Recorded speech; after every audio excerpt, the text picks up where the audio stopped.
mean, that's normal. If we got it right on the first try, something feels like it's going wrong.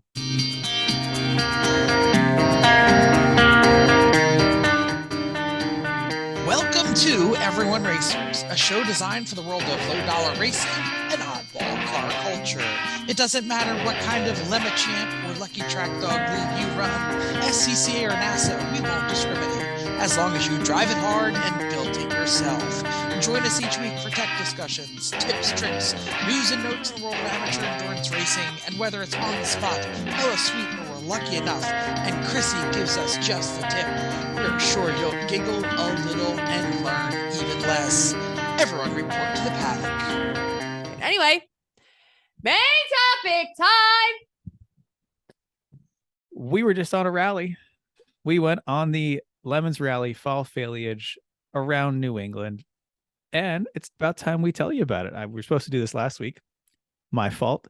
I was driving home in said rally car. It only died 3 times on me on the way home from Cape Cod, but we can talk more about that as we keep going, because we're going to talk all about how the rally was. That's why we're here with Dave and Bobbin. They were on the rally too. They had plenty of good fun laughing at our failures and supporting us and just being wonderful company on the rally. So we're just going to go through what our experience was. Sound good, guys? Absolutely. All right. So I think let's start off with the cars, because the cars are always a focus. You know, we can talk about what our cars were, and then the other things that we saw as we showed up at Lars Anderson in Brookline, Massachusetts. So start off with telling us a little bit about your fine steed on this journey. Our fine steed, I actually found, or was actually offered 3 years ago by the guys in Queens that I have made contact with since getting this Cressida, the race car.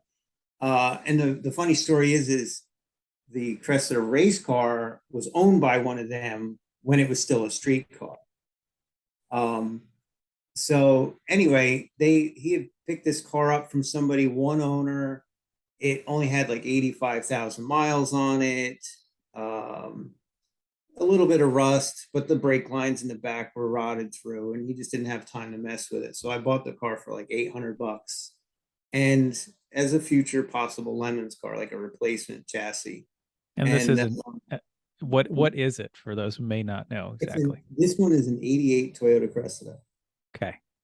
Stick with what you know. Yes, exactly. I mean, I've got every part under the sun for a Cressida. So what was it that happened, Chris? Like somebody mentioned him to him, but yes. didn't know him. Oh yeah, we were totally at one station and talking with some other rally people. They had 3 air-cooled Volkswagens, so you know they're mentally ill.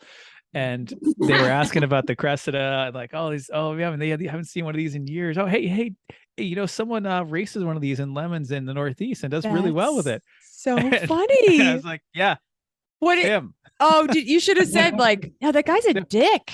Oh my God! Wait, I hate him. Yeah. Ew. Yeah, No. Dave got referenced to himself. That's He was amazing. talking to the guy. Oh, that's awesome. I know that guy. He fondled me for years. Oh no. Oh, yeah.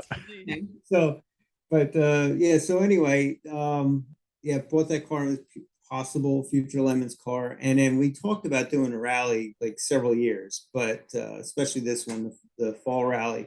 But it always ran right into the race in New Hampshire, so it was like couldn't really do both. You know, we even talked about into a cow. I'm sorry. So they've got this great background. I was going to say, you don't understand that behind them, which is a bunch of cows, and Dave's head is right in front of the cow with the biggest face. So if he leans back slightly, his head turns into a cow. So it's good times on the video if you ever wanted to watch it. Bobbin's crying over here. Yeah. So I got derailed. So anyway, we even actually talked about 1 year of like having Aaron bring the race car up, and then we do the rally, but then the rally wasn't ending until like showing up to the track till like Saturday late. So it just wasn't work. And it was nice when we saw that when they released the schedule that they separated them by a few weeks. Like, oh, we're definitely doing it, you know. So But yeah, I had fixed the car and had it on the road a few years ago, but just haven't really been driving it much. The air conditioning didn't work. Um, uh, and it just convenience of it. And then had to kind of get my ass in gear and get it roadworthy, for this rally. So the air conditioning still doesn't work. It's got a leak, but full rally, don't need air conditioning. But as I was driving, it started hearing noises and other things that were kind of getting worse and worse. And I had to do some work on it before we actually got started on it. Like, what kind of things you need to do? Oh, that was so pretty significant. well, the first noise I heard was like a bearing noise from the rear. So I decided to, instead of messing around with trying to swap bearings, because it's a real pain in the ass to change the rear bearings in this car. You have, needing a press and what have you. So just like the race car, I swapped out the rear arm, used one of the race car spare arms to do it, and got it all back together, started driving it some more back and forth to work. And then I heard another grinding noise that was progressively getting worse. And I narrowed it down to most likely like a pinion gear in the differential starting to go. And so I had to swap out the rear diff the Friday before the rally.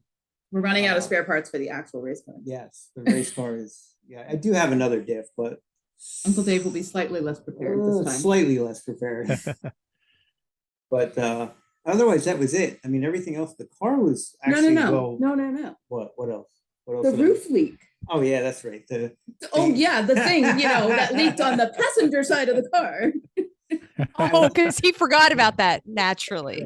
No Well, problem. actually, my test drives, or like while I was driving it, I ripped it up to about 90 to see how it handled, and the windshield trim just flew off the front of the windshield and uncovered a couple of rust holes, I guess, and I'm pretty sure it's the original windshield, and all the plastic clips that hold in the windshield trim, like the double face tape, was just like dry and just decrepit. So I was actually able to get another piece of windshield trim and put some windshield sealer from California, Permatex, from California, and was able to, I thought, stop the leak. And luckily, it didn't rain on the rally. But on the way home, or actually, it was after we got home, and I was driving back to my house, and the windshield's still leaking. So, but we had beautiful weather, so yes, yeah. The weather was great. It was great. But excellent. The car's actually, it's got some rust, but a lot less than the race car actually does. Oh yeah. And so it's like, I'm at that point with it where it's like, do I really just fix everything half-assed because it's going to eventually be a Lemons car, or do I kind of like fix it semi-right? So maybe if I don't turn it into a Lemons car, it's still a decent car, So it's a good driver. I mean, it runs like a yeah. And for those that aren't familiar with Cressidas, this is a 2.8 liter double overhead cam straight six. This is automatic transmission. This is a luxury suspension. We'll put it that way, because going through corners, it was funny. In the Corvette, it's just zips through corners. And watching in the rearview mirror, this thing just lean on its door handles, and Bobbin falls over into Dave in the corner. No problem. And she's over here saying, I'm going to get sick if you keep doing this. I'm going to get sick if you try to do it. Maybe so. Yeah, that was mostly when we were behind you guys, Chris. He's like, oh, I can do that. I can keep up. Yeah. Sure. Yeah, I forgot, because really that's one thing the Corvette does well, is go around corners, and I just don't even think of it. I'm just and I look in the mirror and see the Cressida hustle, and said, "Oh, okay, hang on. That's I nice. got to slow down a little bit." I was having a good time. It wasn't bothering me a bit. Good. No, not. All right. Yeah, and I wouldn't. So Paul, right. So I was there with my friend Paul. We've known each other since high school. This car was his dad's originally. Dad bought a brand new. It's 84 Corvette, 4+3 transmission, Z51 suspension, red with tan. It's been a guy put so much work into this car in the last year and change. You've heard me talk about it on the show many, many times. I got it as good as I knew how to get it at this point. I'd even driven it a 200-mile round trip, and you heard of what happened on the little extra show last time about getting it up to the Cape.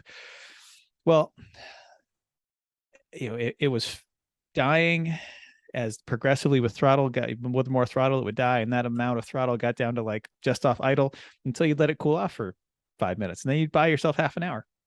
So that was a problem. I loaded the parts cannon when I was at the Cape for the night before. And, so Thursday night, I'm out in the driveway in the dark with a headlamp, just putting parts in. I started off with the ignition system thinking, well, that could be it, coil or ignition module, because General Motors. So I'd gotten those, and I took apart the distributor cap. And as soon as I did, I was looking and saying, what is that thing in the top of the rotor? Turns out the button in the center of the distributor cap that goes from the coil, to all the other cylinders had broken in half, and bottom was rattling around in the top of the rotor. So fortunately, GM HEI distributor is available at every local flap. So it's 7:58 p.m. The local AutoZone had one for $18. So got that in, said, well, hopefully that's it. Let's see how it goes. Left the next morning at 4:30, headed out, and it was running wonderfully as I went and picked Paul up and had to sit in all kinds of ridiculous traffic because there was an accident on 93 North going into Boston, even though I left the Cape at 4:45 in the morning. But at that time in the morning, it was nice and cool. The car was great, had overdrive engaged, had 80s rock music on, and it was rocking out. And at the time, and picked Paul up, and we made it to Lars Anderson in Boston. And I don't know, there was a lot of interesting stuff there. What do you guys remember that you saw that you thought was of note when we were there? Yeah, there was so many cars. Yeah, there were like 45, I think, finally yeah, ended up making it. like that. And I don't know, I think there was, of course, when I saw the Econoline van with the roof cut off, and I'm like, well, that I think we're done. I think I don't know. I guess you get max points for like a convertible, permanent convertible or something. Yeah. There was just so many. Edsel was awesome. The Edsel and the Imperial were yeah. Awesome. It was a 59 Edsel sedan that was a 6-cylinder 2-speed transmission, and that they were from Connecticut. Those are racers too. The Chrysler Imperial, I think that was a 62 maybe, but it was teal. It was enormous. It was gorgeous. That thing was great. Let's see. Well, I'm trying to think what else. There was an ambulance that was frightening. Like the patina level was so bad. It was so terrible. And apparently that was leaking massive amounts of oil everywhere, but it was a disturbing looking ambulance. There was the 3 air-cooled VWs, 1 van, 2 bugs that were running together, and they even had a spare engine in the bus just in case for any of them. And they left copious amounts of oil. That's the thing. Every time we'd stop for a checkpoint, you'd always could tell where you were in the right spot because there's all the fresh oil spots all over the ground everywhere we went. Our friends from Cheese Bolt were there with their Taurus MT5 manual transmission 86 Taurus and their Ford testing setup, which was an excellent commitment to the theme that they had. That was with David and Greg. There was the Pinto wagon that had like the, what do you call it, the round. It was the cruising wagon. Yep. There was an El Camino that had a Mercedes diesel swapped into it that had 2 adults and 2 large dogs all in the cab of the El Camino for the week. Really big dogs. They were big dogs in the cab. There's so much more. I'm not even remembering. That little MG with all the toys on the back. Oh, yeah. MG midget. Yep. That was a 14-year-old and his dad, and they just piled stuff on the trunk lid and the luggage rack. It was fantastic because it was that kid's birthday. And one of the challenges that Jeff gave everybody is take stuff you find on the side of the road and give it to Max for his birthday. So everybody did. It was amazing the stuff they found. Oh yeah, there's toys and all kinds of parts. Somebody had given them like some kind of a wing or spoiler or something off of a car. And we were at one of the stops and they were trying to figure out where to put it. How to put it on the car. Yeah. Now, before we get too far into this, because 90% of our listeners know exactly what you guys are talking about. What is a Lemons Rally and what is it you're trying to do? You mentioned points. Well, the Lemons Rally is, for simply put, is like a scavenger hunt. And they have a whole point system. I didn't go into the weeds of like trying to figure out points because we lost points right away by bringing a Toyota, by a Japanese made car, and only get a few points back for the age because it's from the 80s. But there's points on what you bring, and everything from the country of origin, of course, the decade it was made, How terrible it is. How right, terrible how you terrible, are. how Yeah. janky it is, your theme, just there's all kinds of points on just what you bring. Like I said earlier, there's you get points for a convertible, points, extra points if the top doesn't work, and then I think if you completely cut the roof off, you get even like more points. Yeah. Yep. So Well, it and depends that's on, yeah, every ridiculous rally's time. got different ones. Right. And then Exactly. you get points on your route too. They give you a route book for the day of checkpoints to make, and there are different levels of points for each checkpoint where you go and take a picture of your car and post it on Instagram with the right hashtags. And Eric Rude sits there all day looking at Instagram hashtag pictures and counting points. And that mostly you just try to make it, I think, really. Yeah. I think it depends on like what your level of commitment when you're going into it, or what you want out of it is, you want to hit every stop and all the bonus points, because there's bonus challenges that you can get extra points for each day. What were some of so- the one bonus challenges on this one? Oh, what do we have? First, Yeah, go ahead. the first one was Was it well, the the one I crash remember is the plane? lake thing. No, the Yeah, the crash plane. There's also mystery scavenger hunt places where like lemons. I think that was like hashtag lemons find it. So they gave you like an idea of what you were looking for. So the first one was a small commuter plane crashed in 1980 something, and 11 out of 12 people on board survived. Go find it.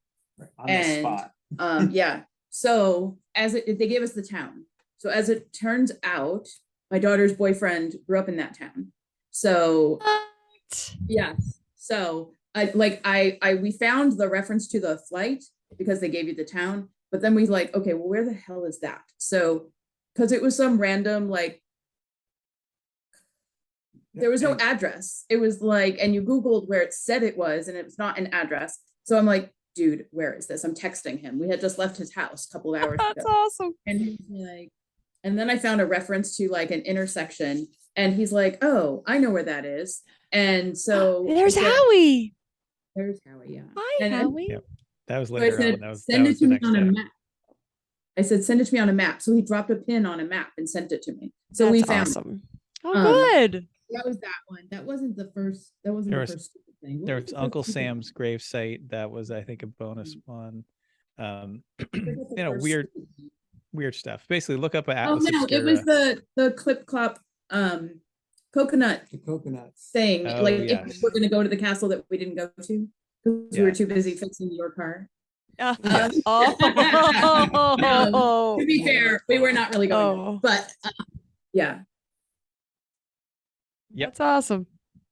So So- basically, Bobbin was our route master. She Oh, looked at all these things and started Googling and figuring out where we should go. And she did a wonderful job of that. So, yeah, because Yeah, if you haven't met it's- Bobbin, she's organized. And we all Super agreed organized. like we didn't want to go through the heavily trafficked areas of Connecticut, so that worked out. Yeah.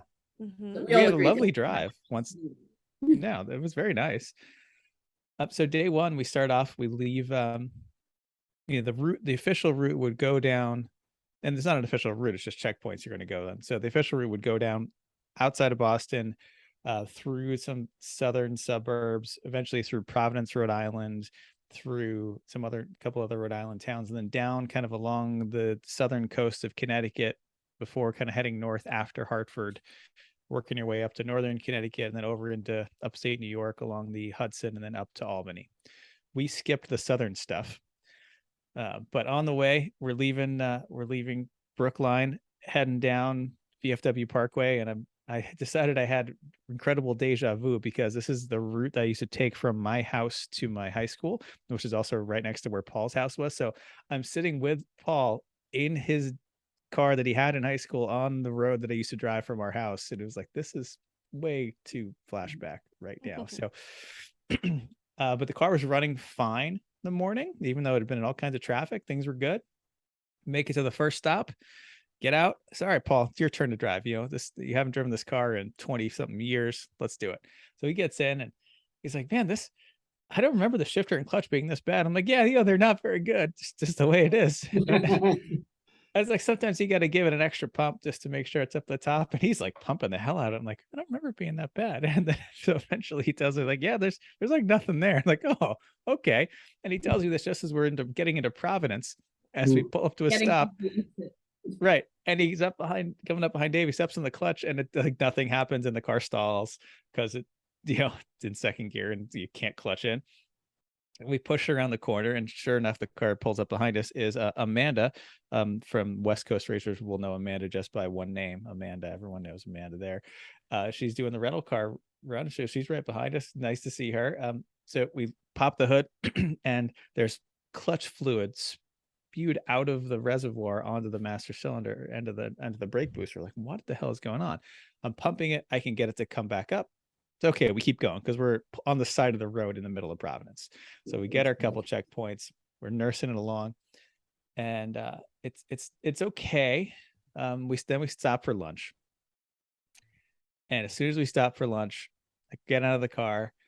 I reach over, hit the door lock, close the door, and I said, "Oh no," because I had locked the keys in the car in the ignition because all our other cars have fobs. And I'll tell you before you can't even get out of the car without telling you that the key's still in the car. Right. Like I should just yeah. So nope. Keys in the ignition. Locked him in. It's great. So yeah. So Dave and Bob were getting gas. I texted them. Yeah, lock the keys in the car. Here's where we're having lunch. So fortunately, Paul had his AAA card. So we called AAA, and while we were waiting, while we had lunch, we waited for AAA. Eventually, a very nice young gentleman came, and he was very careful about opening the car up. I've never seen this. The thing he used, it was this little inflatable bag that goes between the window and the car, and you pump it up, and that is what gently pushes the window out. Like I'm used to like these wedges they just put in there and hammer down, and they don't care. This kid was very gentle with this, and you got the long stiff rod in there. Yeah, he did, and was able to hit the unlock button on the passenger door to do that, and we got back in. And we actually lost basically no time from losing the keys in the car, but it was a fun thing to post. The car was older than that kid. Oh, totally. He was terrified. That's terrified. Oh, because I think he thought I liked it because I look, I think he thought it was a really valuable car. Yeah. What's it say on your shirt, Dave? I feel like that was probably apropos after a few minutes. Can't pick something, chuck an effing wrench.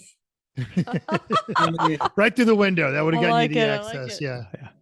Well, I was wearing the Corvette official owner's costume. I mean, I had the white sneakers, the jorts, the white socks up, the Hawaiian shirt, and the logo Corvette jacket, which was funny that one time we were in a gas station and a random person was like, "Oh, hey, that's your Corvette out there, right?" I'm like, part of me thinks, how can you tell? Oh no. Yep. And he was actually very excited. And then what about Paul's attire too? Paul Oh my 80s it up. gosh. He had the first day he had on these multi neon color short shorts and incredible And like a fanny bag. Yep, ski jacket. Yeah, I think that was day 2. He brought the fanny pack out, the neon orange fanny pack. I mean, the 80s stuff he had, the acid wash jean jackets. He had tags on the clothes, like from Bradley's. And, What nice touches.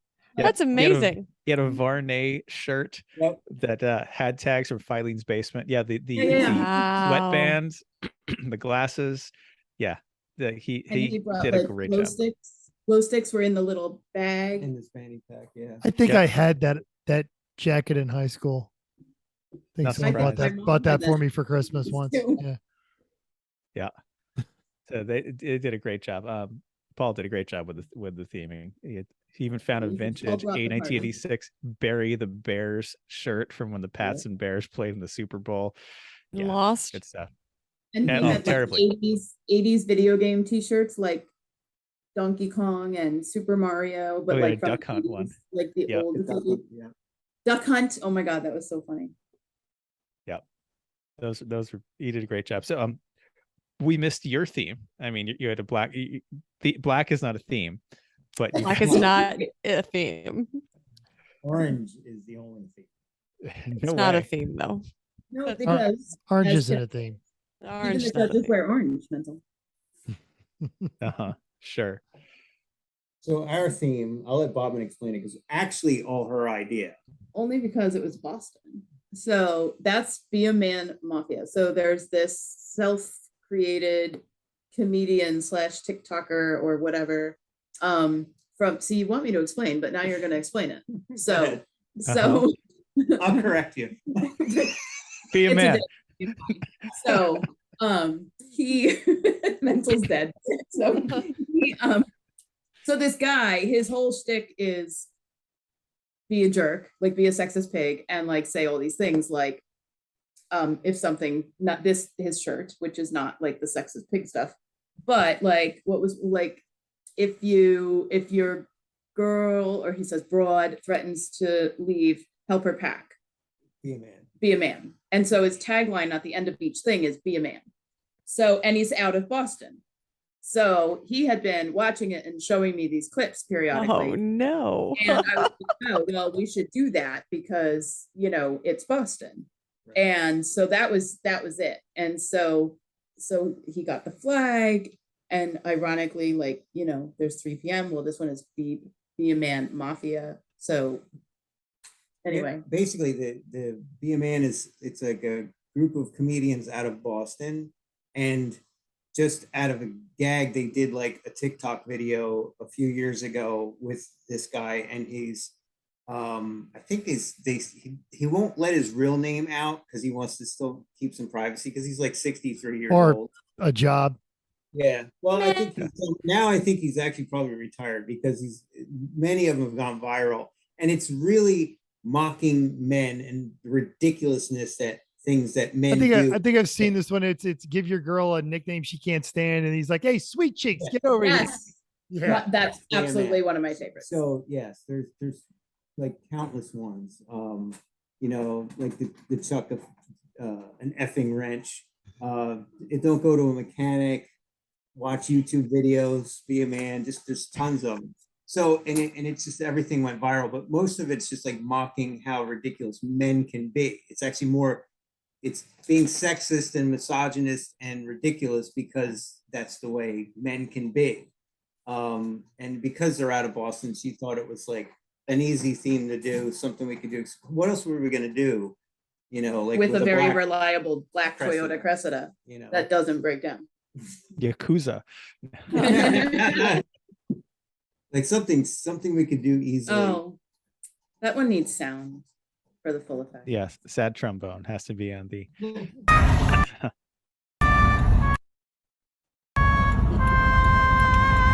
Yeah, that's a video from the Cressida of the Corvette gradually coasting to a stop on the side of the road.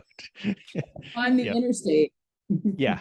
If Totally. I'm not mistaken, right after you just done like a 4th gear pull on him or something. Yes. Yeah. That was right after the clip you heard earlier with the quote unquote race, where we both get passed by a Pickup. really big pickup truck in between us. But they pushed it too hard, apparently. Yeah. So fast. All right. So So back fast. back to day one. We're middle Connecticut, and the clutch is getting, after lunch, the clutch was basically gone. So we pull into a Dollar General parking lot. We try to bleed it. Fluid came out great. Like no bubbles. It was just dirty, but no clutch. And so we're sitting there messing around with it, and pumping the clutch, and it's not working. And so I put my finger in the reservoir because as we're pumping it, I'm watching like a little fountain come out of the clutch master cylinder reservoir, and that doesn't usually happen. So I put my finger in the reservoir over the hole in the middle. If I cover that hole, all of a sudden I've got a clutch pedal. So we said, all right, it's definitely the master cylinder. So Yeah, the fluid was really dirty. It was like metallic. and that was changed 5 days prior to new fluid, and the master and slave were both new within the last 1,000 miles, and the clutch line was brand new.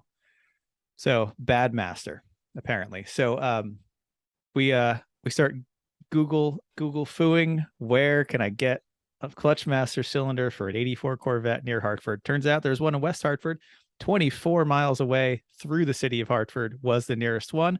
It was on our way, but so we proceeded to drive there, no clutch, through the city of Hartford. So there's a lot of rev matching, a lot of slowing down in traffic to leave a big gap in front of me, timed a couple of lights perfectly, and a couple of times I was able to get a little bit of a pedal out of it, just enough that I could kind of jam it into first gear and get it going that way. I didn't actually have to start it in gear ever. But we coasted into the AutoZone parking lot where they had a fresh, nice concrete pad right out front. So we stopped there. It's going to be used. Yep, absolutely. Got the part, put it in the parking lot. It took about an hour. It was no problem. Parts was there. It was reasonably priced. Also got a slave cylinder too, because just in case. And I said, we're done. Get in the car, start it up and leave. Hit the ignition switch. Nothing. Just click, click, click, click, click, click. Not the battery, just starter would not engage. Nothing. So, well, crap. So wanted to see if it has a clutch safety switch. It sure does have a clutch safety switch. Guess what wasn't working? The clutch safety switch. So pull the panel out from under the pedals, refine that, unplug it, pull it out. I had one little piece of wire in the car that was about 4 inches long.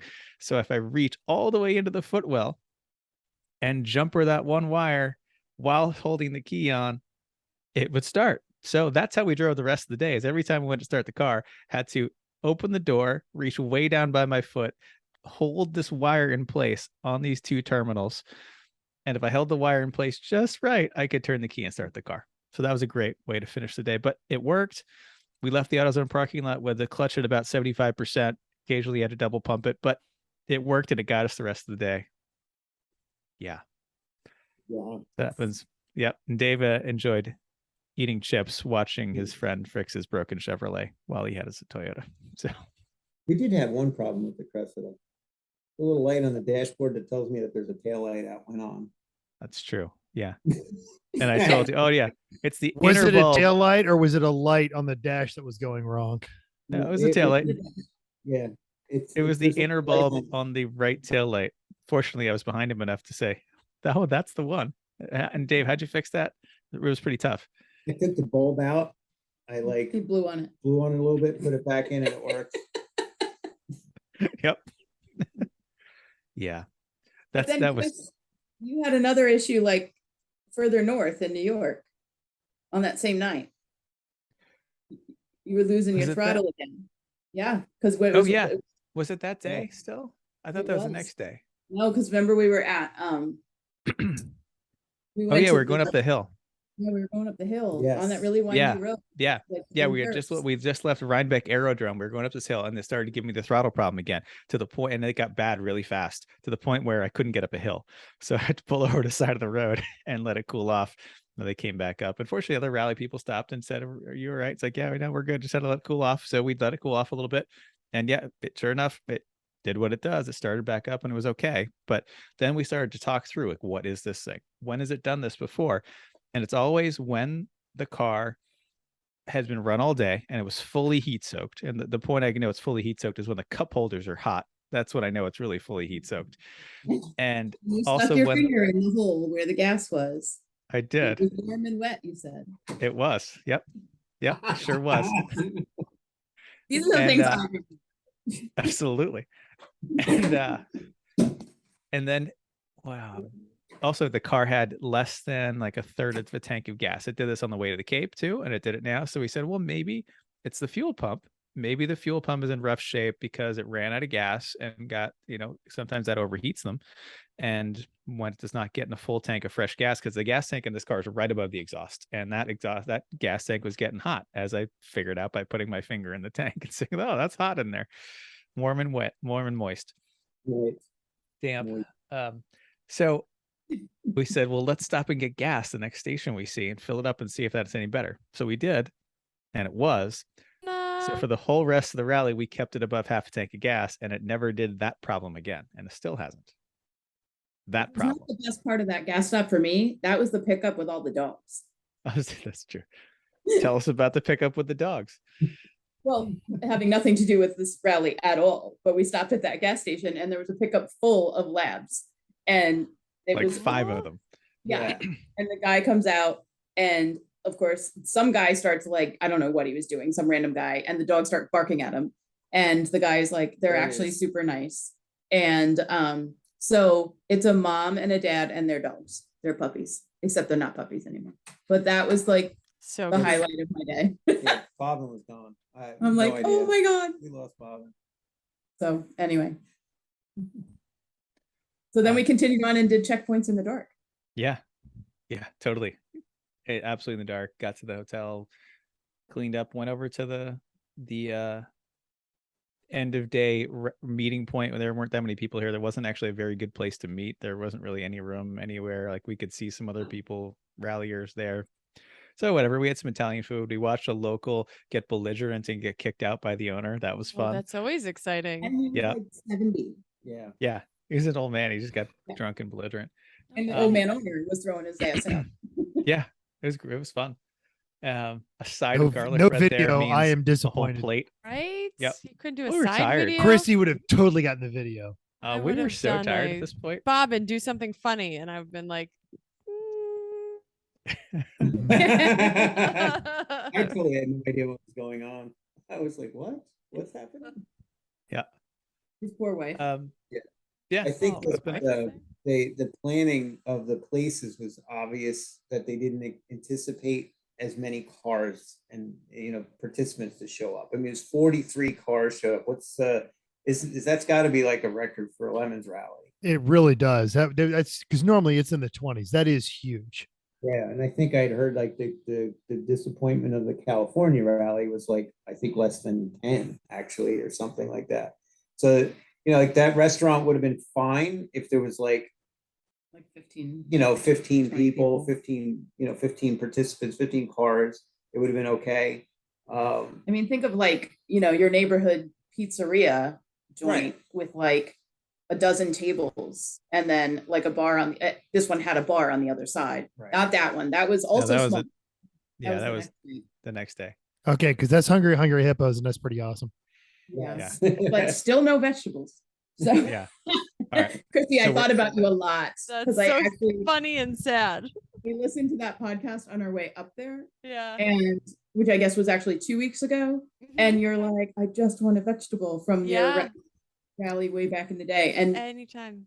we got to that night with Hungry Hippos, and there were no vegetables. No. Yeah. None to be found. Lots of cheese. It's impressive because Vicky and her sister were there. Vicky Fisher. Yes.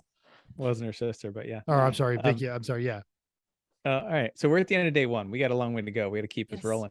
Keep So this. day 2, we wake up outside of Albany, a little sprinkle of rain overnight, but we, David had already been out to his car, found me some female spade connectors so I could make a proper jumper wire for my clutch switch. So did that.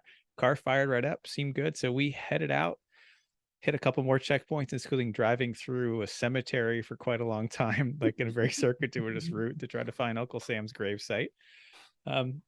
Any other checkpoints that stand out early on day 2 for you guys? Oh, that you The remember? mountain man that wasn't. But Yeah, the mountain man that moved. Yeah, that was one that was like a trickle. the waterfalls we- that wasn't. That's true. Yeah, it was a big waterfall, and it was like a garden hose on it, basically. Aw. But we made it there. And then the And bridge we- that wasn't, until we found the right one. The wrong bridge, right?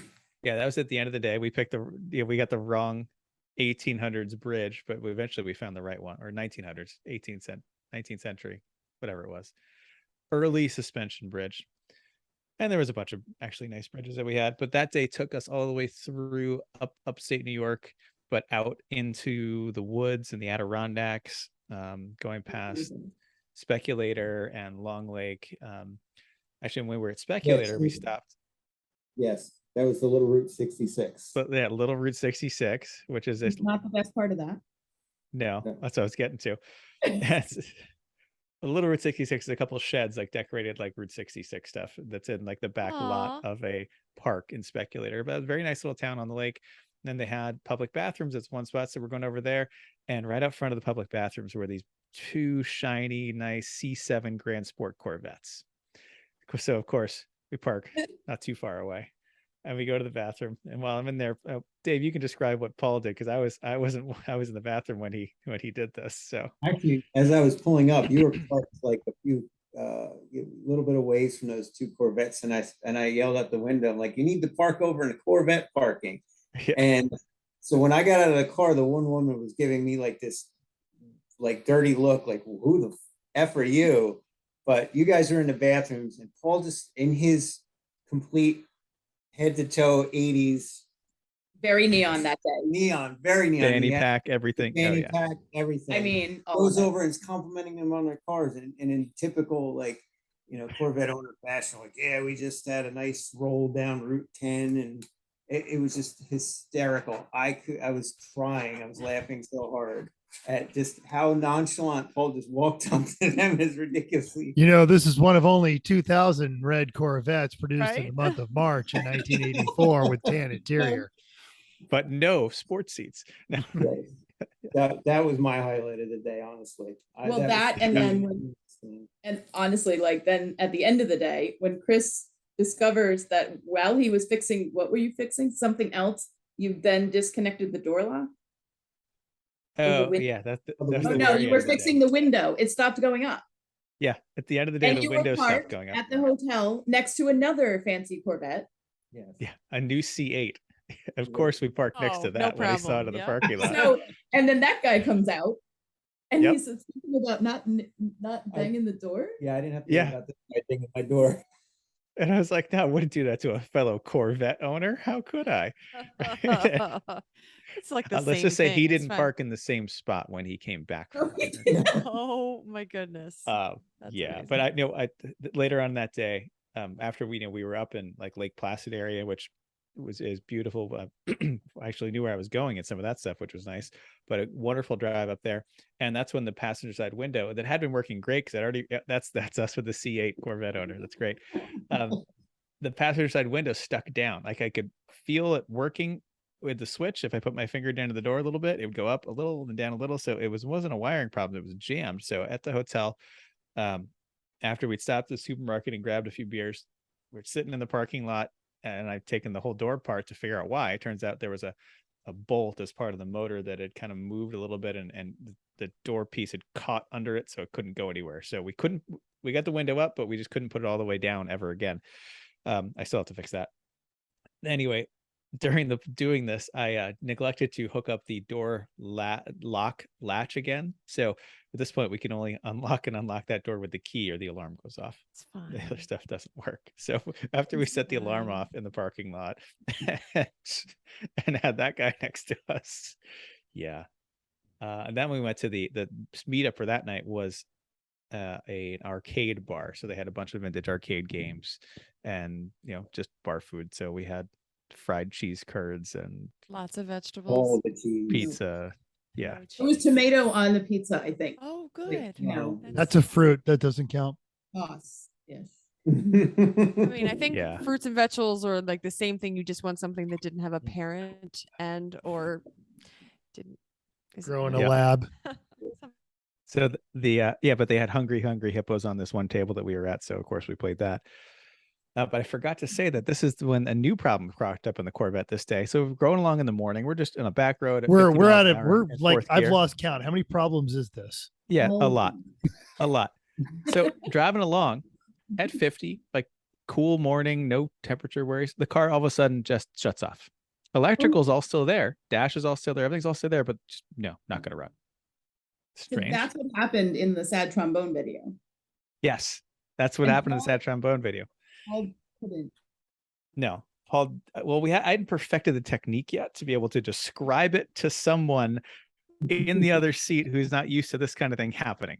But when I was driving, like, all right, that's weird. I stepped on the clutch. I cycled the key. I was trying to start it. It wasn't going. I eventually, gave it some gas, and it kind of coughed and fired up and revved up. Okay, so I kept driving. We didn't even stop. We kept rolling the whole time.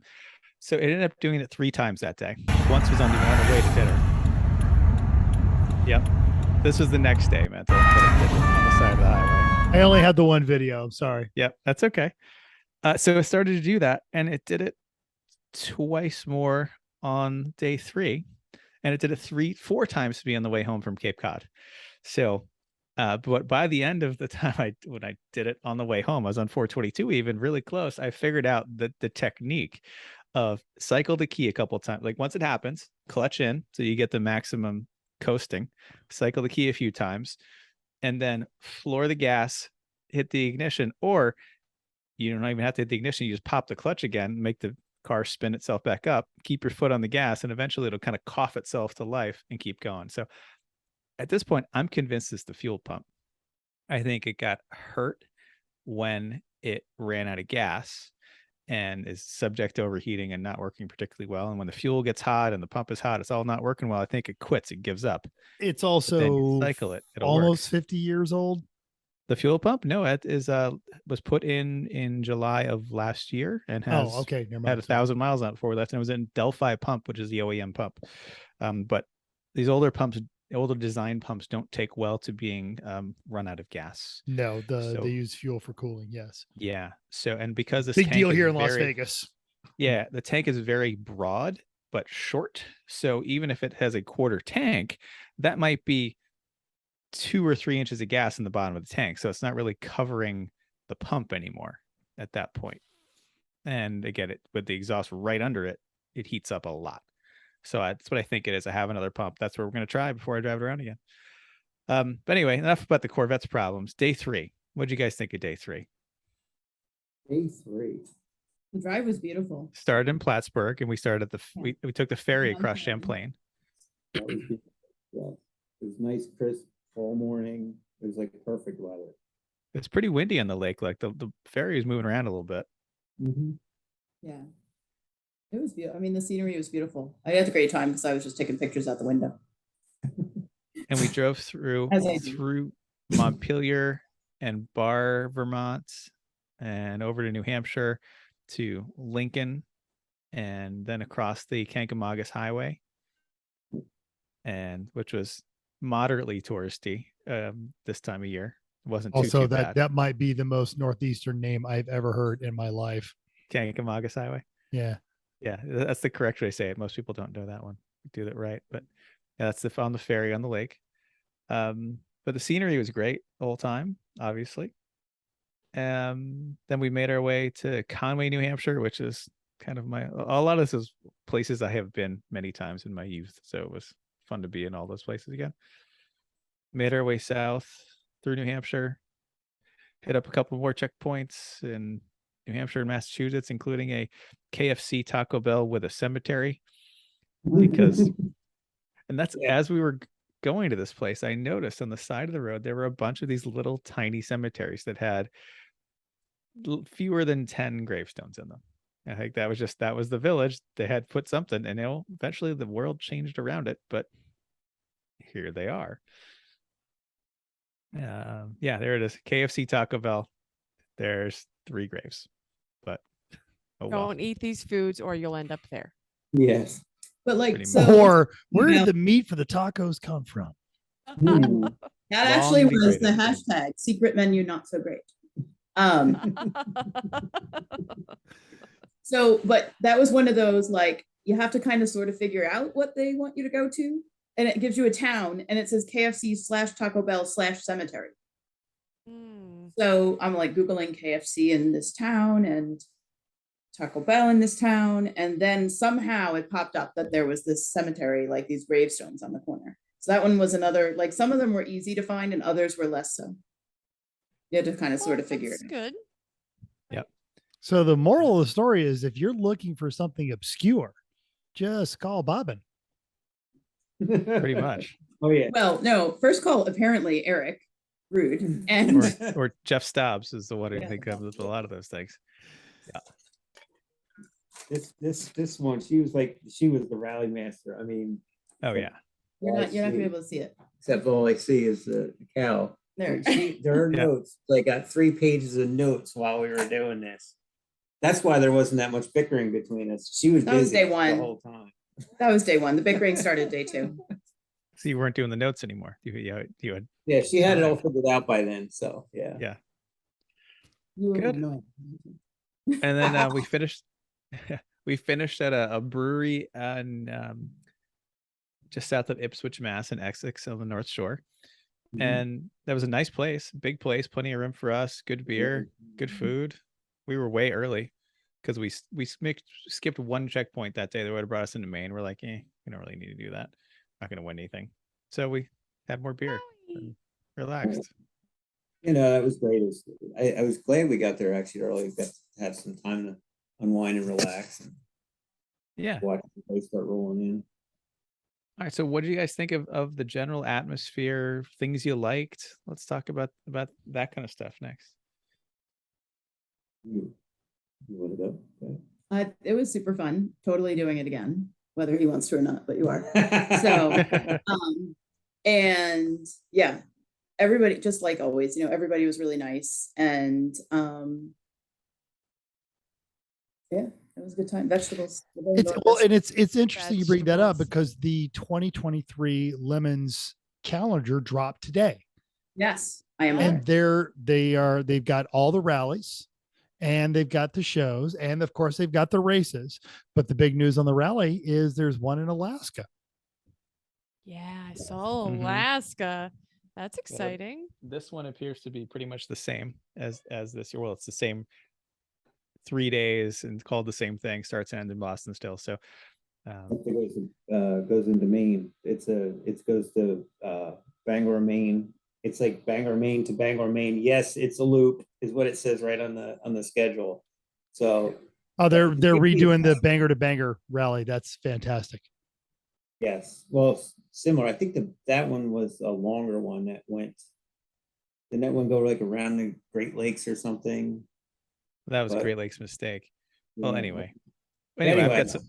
I think I've got some ideas for routing stuff that I might tell Jeff about because having lived in that area, there's some really epic roads that I wish like on day one, if we had gone out Route 2 in Massachusetts and up into southern Vermont, like near Bennington in that area, incredible driving roads and a bunch of weird stuff out there. So things like that would have been more interesting than going into southern Connecticut, for example. Yeah, there's just also so much traffic in Southern Connecticut. Like, I was thrilled that we all agreed we're not doing that.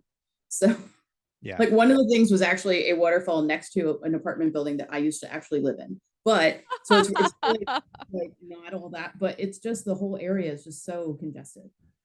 And then that was when the car was still kind of acting up. That would have been more difficult. But I think I like the length. We talked about, we looked at some of the other rallies and they, the ones that are a bit longer and more spread out. This was good because it was like, there's always stuff going like around and it's a good length. Like another couple of days, that might've been rough. Yeah, I agree. I think the 3 was days perfect. Perfect. And this is my first anything rally, and I was happy to see that it was as busy as it was because you're not on the road like just all day driving, like it's like one stop and then short drive to another stop and then maybe another 45 minutes to the next one. It was a lot of fun.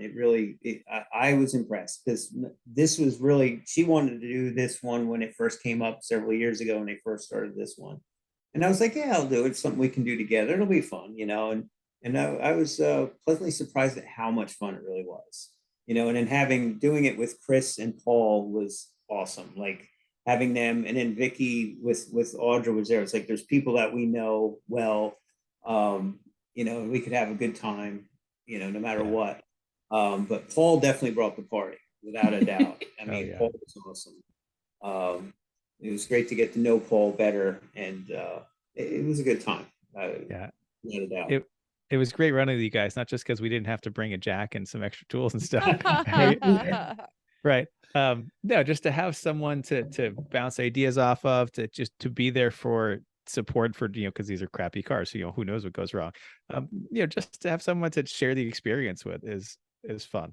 And so I agree, it was a great time. And having the radios, the car to car walkie talkies was great, so we could hassle each other and talk through the whole time as needed. So would highly recommend that. And we used to use CBs back in the day, but now having the race car radios, it's like, well, this is way easier. We'll just do that. So yeah, that worked out great. Yeah, I think the only disappointment I had coming from other rallies was that I used to really enjoy the end of the day. Everyone got to the end of the day hotel, and it would just be a parking lot party. Everyone hanging around their cars, having some drinks, getting some food, hanging out there, talking about the day. And there wasn't a whole lot of that. And I was disappointed in that aspect of this. It was Do you limited. think that was because of this particular event, because of the venues, because it was too big, or just you think that's the way these rallies are going? It might be option 2, but also I think had to do with it was this time of year, so it was dark earlier and cold earlier. And I think there were a number of people spread out that weren't at the event, the recommended hotel, because some of them were a little pricier and some of them were, people could do better, and there's no like incentive to be there. They just say, hey, here's a hotel. And I was hoping that it was going to be like the old rallies of old, where pretty much everybody was at the hotel, and the parking lot parties were really wonderful. Like we had such a good time with those. Like that was almost the best part of it. And it was a couple of years ago, but I did the one with Donnie, and it was that way. It was the parking lot, and I didn't even say parties. It was just a parking lot, sit around, stare at cars, and drink beer, which is really, it's a perfect party for all of us. Yeah. We all love that kind of stuff. Just to talk about the day, like, well, what problems did you guys have? What did you run into? Like that was always interesting before, and I missed that. The only thing we really had, like, talk with one night in Plattsburgh, we ended up talking to these 2 guys that had a Cutlass Sierra, and while the guy with the E21 BMW was doing a clutch slave cylinder in the parking lot. But like that was like the extent of it. That also gives you some context of who goes with what car, especially with a crowd that's this big. Mm-hmm. If you're standing out next to people's cars, you're like, oh, is this yours? Like you kind of put a face with the name with the car kind of thing. If you had that. Like I brought a folding table and chairs thinking it would just be kind of hanging out by the car and making food. Never came out of the trunk. Oh, that's a shame. I think a lot of it had to do with the time of year with all the leaf peepers, all the people up there for the sightseeing. And then there was a lot of people that signed up late, because I understand that most of those 40 cars signed up within the last week and a half. And a lot of the hotels were full because it's a busy time of the year up there. So I know Bill Fisher said that he couldn't get rooms at one of them. I forget which one. It might have been the second night, because they were all full. And I also think the meetup spots they weren't there. So they were sort of encouraging you to go to the quote meetup spot. So I think the second night, I think people did that. They went to the arcade. At one point was pretty much all rally people. Yeah, and it was packed, but that was nice. We actually did get to see a lot of people and talk to a lot of people, and that was nice. That was not really an option, and we were a little bit later, but it wasn't even set up that way. You couldn't that Italian place was not really the way set up in the way that would work. Yeah. But if I may, please. I'm sorry. Go ahead. Finish, Chris. I said that was my only real disappointment. I would have liked to have more of that going on, to meet more people. That I ended up obviously talking with Dave and Bobbin a lot, but then also Greg and Dave from Cheese Bowl. Just we know those guys and they're nice guys. We already talked to them, or there's talked to Vicky and Amanda, people we already kind of knew, because it was easy to gravitate them because we didn't have time to kind of meet more people. Mm-hmm. So, but what I'm hearing is you'd still do another one, just not this car. Mm-hmm. And Bobbin and Dave absolutely going to do another one, probably the same car, because yours worked. As it does. I think the car broke the exact right amount for Paul to have the appropriate rally experience. Because if it didn't ever break, you're missing, it's Jeff's thing. Well, you went on safari. How was it? Well, the hippo flipped my boat, and the elephant trampled my tent, and I got chased by a lion, and a monkey stole my lunch. Well, you saw a monkey, you saw a hippo, you saw an elephant, right? That's more what it was, and it wasn't that bad because everything we fixed, we got everywhere we're going to go. Just a slight amount of adversity made it more interesting. All right, but across the board, I'm seeing 100% because Chrissy, you guys met during one of these things. In fact, I mean I want to go on it again. The oldest of these of the impetus of this organization, we all started on crab can rallies. I love crab can rallies. So all right, but you were missing it when you were looking at the pictures, though. Only from afar of like, what's going on, Bobbin? What's going on? Are you stuck by the side of the road? Oh, that sucks. Yeah, because I was feeling jealous until right now. Right? Let me just go eat some chips and I could just hang out here. All right, so 4.5 out of 5 people on your screen say do a Lemons rally. The new schedule is up this year. I'm saying do it. I just don't say it. I don't want. I'm okay not doing it. You totally should come. Maybe not in that time. Yeah. Last rally Chrissy did was in the NSX. That was a little. Yeah. Great. That was fantastic. You in the NSX. All day. Mazda still street legal, right? I'm sorry? Is the Mazda street legal? Yes. Yes. Yeah. Not that we'd want to. I think you'd rather drive the Corvette than the Mazda. I mean, I 3 love on a driving the rally. Mazda. It's just a little rough. It's just a little thin. There's a. You get bonus I mean, it's points lovely to for drive, but getting You wouldn't in and worry out of about the Mazda cage- getting you there, but no. No, just getting it out of the cage, and it's not a nice place to be for 300 miles a day. It's just not In traffic, it's not stuck a little behind loud. trucks. Yeah. loud. Yep, hot. Because even if it's cold out, because there's no insulation. So I don't think that's the right answer. Oh well. All right. Well, Yeah. is it time for us to move on to the next subject, which we call Chrissy reminds you of something? Yes. Chrissy reminds you of something. This is this new. We're I making got this it. up. We're making I this like up. it. I was Chrissy like, wait a minute. reminds you of something. We're doing it live. Love it. Oh, that's awesome. Okay, this is great. So if you're going to New Hampshire, I hope you are. If you are, we have all kinds of parties going on. First of all, on Saturday after track goes cold, shortly, you have a little bit of time between track goes cold and dinner time, but we are having a potluck, which is fantastic. Sign up. There is a sign up on the forums, or at least make a plan. If you don't sign up till later, that's fine. Just plan to make something. No potato salad, no half-eaten pizzas, no half bag of potato chips, please and thank you. Bring your food cooked. Bring a spoon, please. And that's gonna be potluck. It's gonna be awesome. As usual, bring your stuff and bring your team. So we're also doing a bring the back of your liquor cabinet party. We've talked about this a few times, but if you, what better way to celebrate the 16-year of Lemons is when you were a 16-year-old going into the back of your liquor cabinet to find all of the gross stuff that your parents wouldn't notice that you drank. Bring that with you. The dirtier, the grosser bottle, rather, the better. We will have a bar. I think we might have a bartender, or we might just have a whole lot of gross booze and shots. But we will have so bring your bottles. We've got a couple boxes, so we're pretty excited about that. And then there's going to be a costume contest and party. So Team Floodstang 147 is hosting a party. They're giving away prizes that may be good. They may not give away prizes, whatever they decide, on a whole bunch of the most common topics of costumes, sexiest, greatest themes, most uncomfortable. There's a whole list on the forums. And they're going to bring their speakers and sound system, and there's going to be a cool party afterwards. So yeah, Saturday night's going to be off the hook. Can't wait. And bring your stuff. So bring your costumes, bring your food, bring your liquor. Gonna be Definitely a party. gonna be no hangovers Sunday morning. Nope. Nope, Everybody's gonna none. say whoever's Fresh as a driving. daisy. What if Yeah. if it's Bruce my said that's no. driving? I better stop Yeah. drinking. Something Yeah. like that. Yep. Good. It's gonna be good. It is going to be good. It's always a great party in New Hampshire. Really always is. I even remember way back in the day when they had the disco stage on wheels, the That's a bouncy thing. castle. This has been a fantastic. Was it when the rapper, what was his name? Spose or I do, but there's I that. don't know. All right.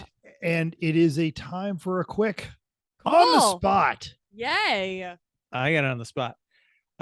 The Corvette is served its time with us. We brought it back to life. It went on an adventure. I'm going to fix the things that are broken, or they're obviously broken, like the fuel pump and the door locks, and the clutch thing. Aside from that, when it runs great now, actually, because it's drove a lot. It drove it almost 2,000 miles in a week. That car has never driven 2,000. It's driven 2,000 miles in a year before. That's about it. So, but it's time for it to go. So on the spot, where should I list it for sale? Ooh. Where's going to be a Doesn't good market for an 84 Corvette? Doesn't Racing Junk have just like a street car section? They have a whole Corvette section, actually. Oh, they do. Yeah. I would Yeah. say since it's the Doug, I'm going to go with Dave on that one. Since it's it is a relatively unique, just shy of collector's car. It's the Doug Nash 4.3. It's got a great story. It's got how many thousand miles, original miles? Up to 46 now. 46,000 original miles.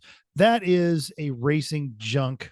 There's a Corvette enthusiast out there that will trip over themselves to get that car and love it and love everything about it.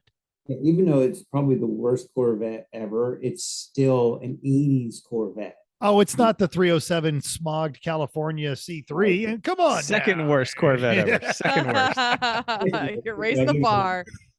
Yes. No, I think it's just the nostalgia alone on 80s cars and any of them has driven the value up and the popularity of them up.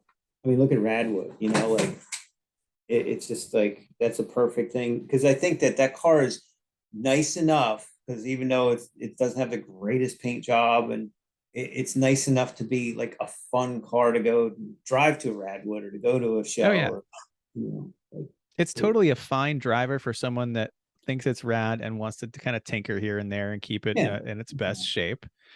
Right. Yeah. All right. You want to sell it for money? Are you trying to sell it for a lot of money? I'm trying to get a fair market value for it. How about that? Okay. My one idea was Craigslist, just to see what kind of characters you'd get. and document it. I kind of am feeling like you posted a picture or two, you write a funny ad, and you see what you get. And maybe you don't sell it there. But I kind of feel like you have some opportunities with this car to be able to come up with something that is just adding to the story. You took this on a rally. You don't tell them you took it on a rally, but you have all these memories. Oh, I of think that taking it totally on a goes with the rally. story that this just went on a 2,000-mile road trip. Sure. Yes. But, kind of marketing it to the kind of person that you're looking for. And you'll just, I just want to see what you'd get. That may not be where you get the most money or you actually sell it, but that's just where I'm feeling like For the you should go. entertainment. Hey bro, value. I got 2 PlayStation 4s, 3 broken Bro, laptops. I yes. just sold my 300Z because I had a court date coming up to these racer guys. Exactly This what I Corvette would be want. perfect. I've got an ATV. It kind And of runs. I have a squirrel that I can put on a leash. I'll bring it over so you can Right. see it. I'm just feeling like selling something on Craigslist. Here, I was thinking cars and beds, but all right. I mean, later Cars and bids. you It's could do it there later. Doug DeMuro's version of Bring a Trailer. It's mostly targeted at 80s and 90s Gotcha. stuff. Wherever it goes, I think it wouldn't be too hard to get our buddies over at Bid Nerds to talk about it. So we'll get us a copy of the ad. We'll drop it off. Yeah, then that's pressure. Now I got to take good pictures of it if they're going to look at it. And they're gonna post it somewhere and people watch Yeah. that show. So They will make fun of bad pictures, but we've seen your ability to do that and Yeah, do I good can. I pictures. just got to go to the right place. But if you do it on Craigslist, you don't. No, well then I just take a picture in the dark. Yep. That's about right. Yep. Like, And then just like a tail light. if you Half the even car, right? extra bonus points if you get something interesting in the flash of the, like, what do you call it, the back when you can Reflection. yeah, the reflection, reflection, that's the word I'm absolutely, looking for. Yes. You do it while wearing a Speedo. Yeah. Yep. I've got ideas. You should do a bingo card just for this. Yes. Craigslist kind of bingo. You get offered interested in broken your Corvette. PlayStations. You get offered broken laptops. The middle, Yep. the super bonus, like the Scrabble triple word score is squirrel on a leash. This is the center square. The center square is someone offers you 1/3 of the asking price as the only thing they say in the response, with Yeah. no punctuation and no capitalization. $200. Single one run DOLLORS dollars. Oh, all right. Oh, this is awesome. This is fantastic. What do you think, Chris? Where should Chris list the Corvette? Tell us in the comments. Tell us at everyone.racers. Tell us on the Instagram. Tell us on Facebooks. Where should Chris list the Corvette? Because it has done its thing. Bobbin, thank you so much for joining us and keeping Dave out of trouble. Dave, they'll see you in a couple weeks. So if you guys both in a couple weeks. Yeah, that's true. Absolutely. Bobbin, do you want us to give out your Instagram or not so much? Yeah, that's fine. Okay. All right. So you can follow Bobbin. You can see all of her great photos that she took at Bobbin SP on Instagram. So it's at BOBBINSP at Instagram. Also check out her stuff. She'll post a bunch of things to the Three Pedal Mafia page on Facebook after the Halloween Hoopty Fest. She does a great job taking pictures. I've used several of them for my profile on Facebook, but I'm not saying that out loud. In the meantime, thank you for downloading us. I don't have a speaker because I'm not Jeff, and it's okay because Jeff is a speaker and it never works anyway.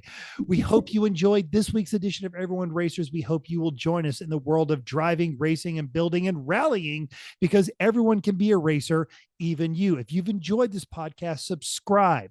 If you enjoy listening to it, send it to a friend, see if they like it. It's totally free.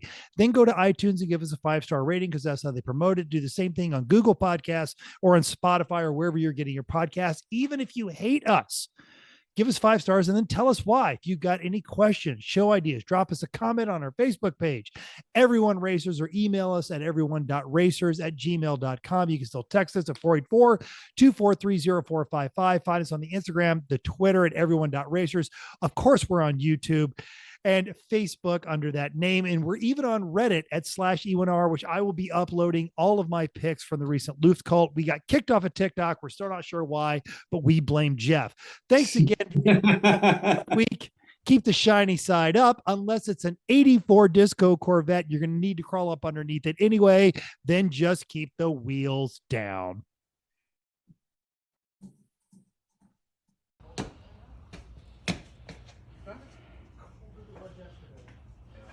If you would like to adopt a poor mental who can't survive the snow, hit the like and subscribe button.